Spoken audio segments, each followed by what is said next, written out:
தொடர் மழையால் மக்களின் இயல்பு வாழ்க்கை பாதிக்கப்பட்டுள்ளது. வெப்பசலனம் மற்றும் தென்மேற்கு பருவமழை காரணமாக தமிழகத்தின் பல்வேறு பகுதிகளில் தொடர்ந்து மழை பெய்து வருகிறது.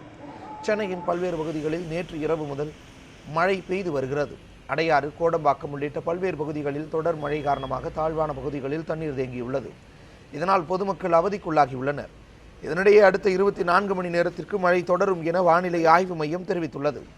கடந்த ஜூன் 1ஆம் தேதி முதல் தற்போது வரை 12.5 சென்டிமீட்டர் மழை சென்னையில் பதிவாகியுள்ளதாகவும் இது இயல்பான மழை அளவை விட அதிகம் என்றும் தெரிவிக்கப்பட்டுள்ளது.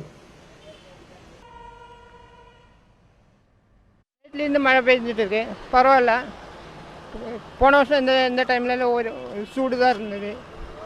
இந்த வருஷம் அதோட கொஞ்சம் மழை பெஞ்சிட்டு இருக்கு. மழை ஒரு 5 டேஸாக தான் கண்டினியூஸாக பெஞ்சிட்ருக்கு. நான் இங்கே வெஸ்ட் மாம்பலத்துலேருந்து வந்துட்டுருக்கேன். போகிறது வரத்துக்கு கொஞ்சம் இதாக தான் இருக்குது. இது மழை காலமே இல்லை, அதனால் இப்போதைக்கு கொஞ்சம் கஷ்டமாக தான் இருக்குது. பசங்களுக்கு ஸ்கூலுக்கு போகிறதுக்கு, எங்களுக்கு ஆஃபீஸ் போயிட்டு வரதுக்குலாம் கொஞ்சம் கஷ்டமாக தான் இருக்குது. சென்னையில் இந்த மாதிரி மழை பெய்யுதுன்னு நினைக்கும் போதே ரொம்ப ஆச்சரியமாக இருக்குது. கிளைமேட்லாம் ரொம்ப நல்லா இருக்குது. மழை கொஞ்சம் சின்னது, ரொம்ப இல்லைனாலும் கம்மியாக இருக்கிறதுனால ரொம்ப நல்லா இருக்குது.